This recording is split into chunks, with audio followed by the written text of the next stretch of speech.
Hello students, this is question from chapter quadrilaterals. AD is median of triangle ABC. E is midpoint of AD. BF is parallel to DM. BE produced meet AC at F. ये सब आपको given है and you have to prove that AF is 1/3 of AC. तो सबसे पहले एक बार मैं mid point theorem बता देती हूँ क्योंकि हम उसको यहाँ पर यूज करेंगे.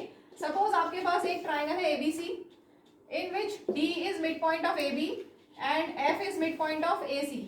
Then by midpoint theorem, what will be there? DF will be parallel to BC and half of it. यही है midpoint theorem. If D is midpoint of AB and F is midpoint of AC, then DF will be parallel to BC and half of it.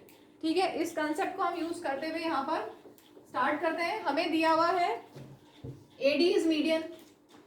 AD is median. Median क्या करता है? Opposite side को equal parts में bisect करता है, equally divide करता है. AD अगर मीडियन है BC का तो क्या होगा? BD इक्वल टू DC होगा. ठीक है, या बोल सकते हो D is midpoint. Since AD is median of triangle ABC, so D is midpoint of BC. ठीक है, क्लियर हो गया.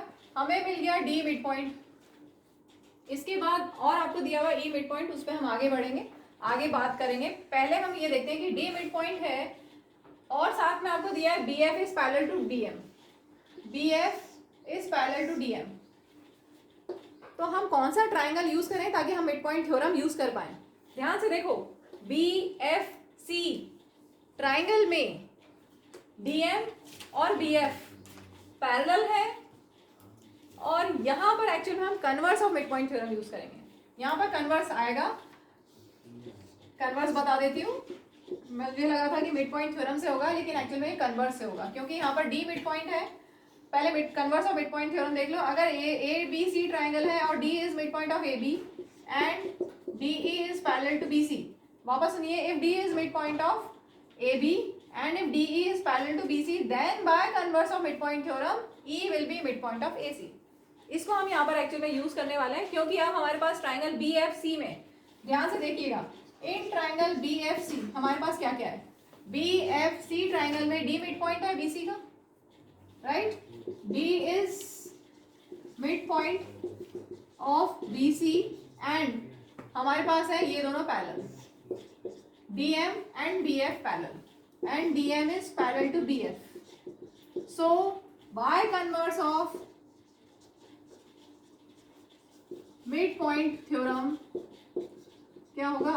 By converse of midpoint theorem, M will be midpoint of FC. M is midpoint of FC.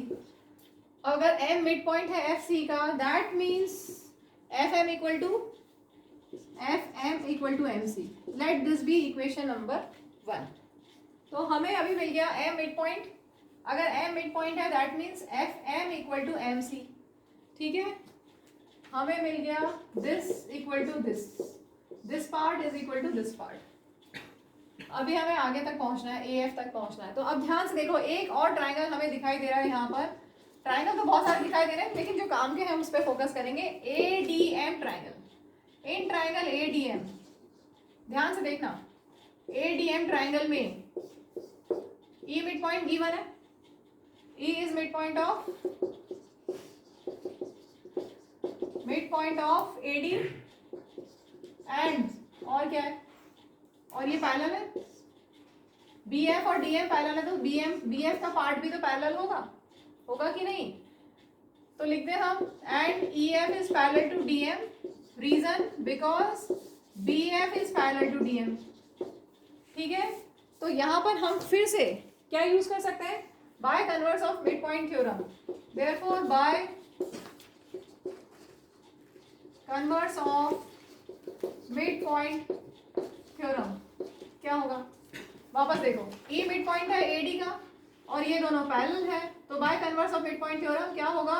F will be midpoint of AM. F is midpoint of AM.